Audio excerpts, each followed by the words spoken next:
पाकिस्तान د انګلند خلاف د دویم ټیسټ میچ د پاره او دریم ټیسټ میچ د پاره د سکواډ اعلان کړی دی چې بابر اعظم تی بیخي د سکواډ نه بهر کړی دی.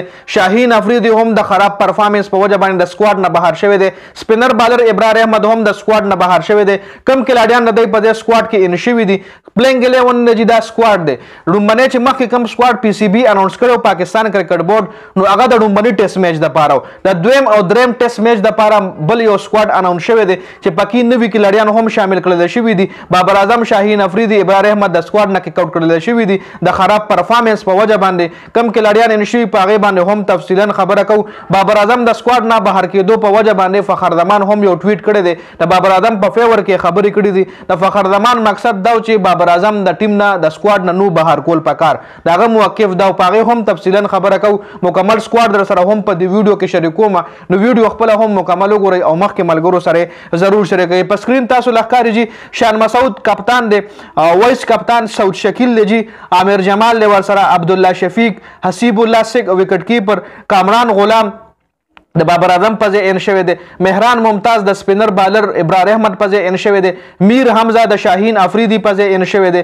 محمد علي محمد هوریرا محمد رضوان دویم وکټ کیپر نعمان علي سایم ایوب ساجد خان سلمان علي آغا زاهد محمود.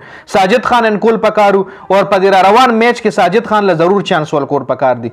ساجد خان شو یا مهران ممتاز شو دا سپینران بالر دي روان چې کم میچ ته کړی دوه له ضرور چانس ورکول پکار دي. شاهین افریدي په ځای خو میر حمزه کم دی په سکواډ کې ځان لزه جوړ کړی دی.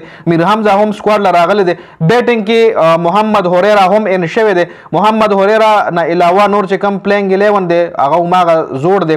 نعمان علي شو نعمان علي چې کم دی هم سپینر بالر دی. د نه علاوه زاهد محمود چې کم دی هم فاست بالر دی د هم په سکواډ کې ان کړل شوی دی. حسیب الله له هم موقع ور کړل شوی دی خو ګورو بچ په پلینګ 11 کې دای شاملې کنه. دریم ټیسټ میچ چې کم دی هغه په هم په ملتان کې دویم ټیسټ میچ دویم ټیسټ میچ هم هغه په ملتان کې 15 نواله 19 اکتوبر پورې دی.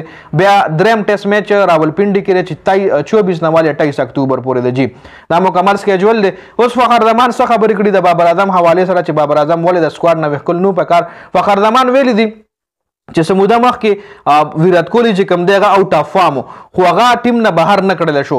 پس وجه باندې بهر نه کړل شو هغه لډی تاسو له دغه وجه معلومه ده چې ویرات کوهلی اوټ اف فارم دغه ایوریج د بابر اعظم نه مخکاتاو چې کله هغه اوټ اف فارم چلیدو هغه انډیا د ټیم نه نو بهر کړي. وجه دا و زما په خیال چونکه فخر زمان ویل چې دا بابر اعظم ډراپ کول نو پکار دې سره یو غلط میسج زی فخر زمان په خپل ټویټ کې ویلي دي. خو دې ځکه زه وایم چې بابر اعظم په دې وجه ډراپ کړل شو د ما پوینټ اف ویو سره چې ویرات کوهلی کوټ اف فارم نو انډیا خپل میچونه غټل ځکه چې ویرات کوهلی سکور نو کولل تای سره چټیشور پوجارا ټیسټ کې زبردست کې لړی هغه ور سره هغه ټایم سکور کولو. دینه علاوه شوبمن ګل هم هغه ټایم نه راغله هغه هم ټیک ټاک سکور کولو. شوبمن ګل نه علاوه روهت شرما چې کم دی هغه هم ښه گیم کولو. جدیجا بو سره په ټیسټ میچ کې ښه گیم کولو. نو مطلب ک ویرات کوهلی به فیل کې دوم نه به ټیسټ میچ غټلو نورو کې لړیانو بیټینګ کولو.